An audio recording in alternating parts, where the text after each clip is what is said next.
competition, globalization, human rights, environment, etc. And these paradigms will change the societies. So when you think about Mexico, of course, you grew up there. You're the most prominent businessman in America, literally, in all of America. How will Mexico change? U.S. citizens who go to Mexico love the culture.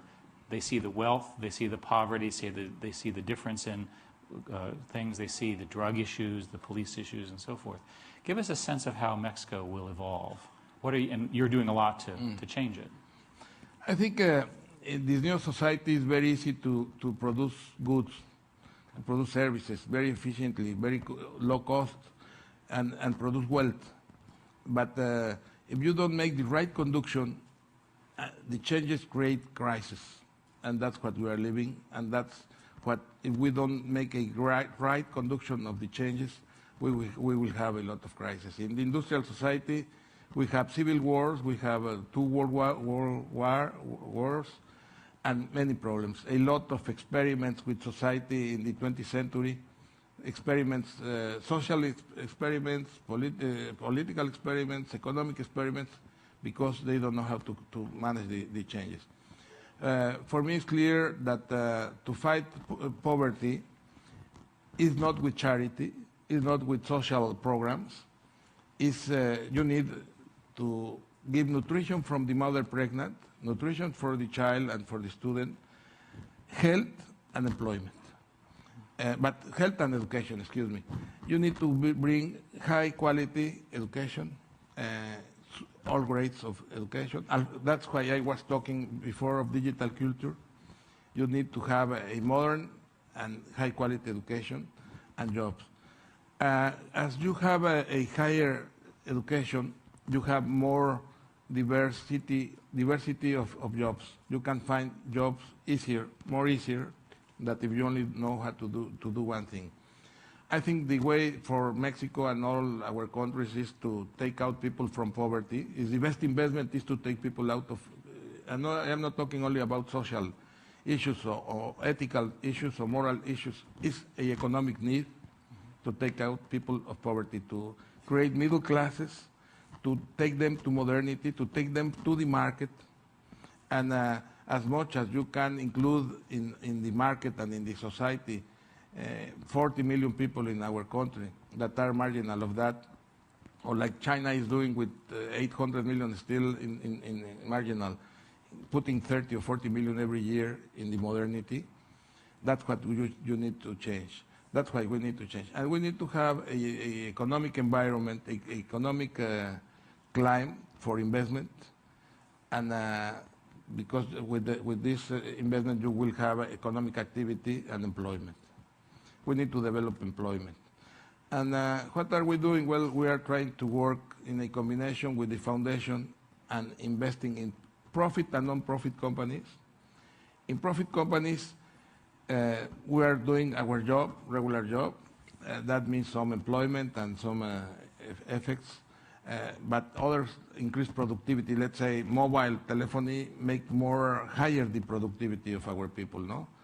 But the broadband and digital culture will improve the education and modernize. But also look the way to increase employment. And to increase employment, you need to begin to be creative, to have creativity, take out inertia. Inertia drive most of the decisions, but you need to move, like you do that in Google, to change that. And the only environment that you need for that is a stable financial stability, macro stability, and to push the activity where employment is. And employment is mainly in construction, housing, infrastructure, small business, micro business, middle business, that need to be financed and pushed. And you actually have a view, I think, that businesses should do this ahead of the politicians, because businesses have a longer term view. I think that in the past, in this agricultural society, let's say politicians or governments were everything. Or feudal persons were everything. I think communism was a formula for a agricultural society, not for a modern society. Sure. No? And now, as the society advances, between the paradigms, freedom, creativity, you need more activity of the civil society. Every time the government will give more space to the society to do the solutions and to do the things. And I believe that entrepreneurs and many other people in other activities can think in long term and find solutions and go in the way for long-term solutions and not short-term. Let's see if we can get some questions from the audience. The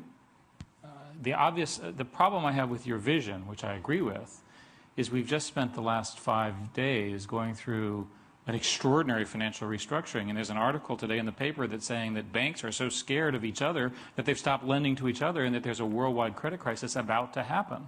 Now, you've been through a couple of these in Latin America where you cleverly maneuvered through tremendous challenges to build Telmex. What do you think is going to happen to the credit markets, to the United States? I mean, a lot of people are very, very concerned about what's happening. I believe that cycles, economic cycles, you say cycles, are okay in an agricultural society when you have good weather and bad weather. Okay. But when you are talking about services societies, there is not quite to have cycles.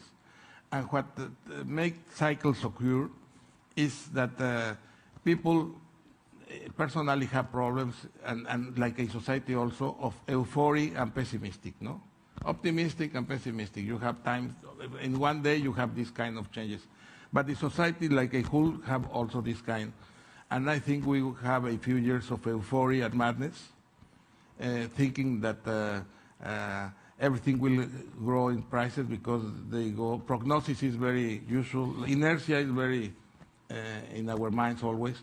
If it went up 5 years, it will go forever, or if they are going, etc.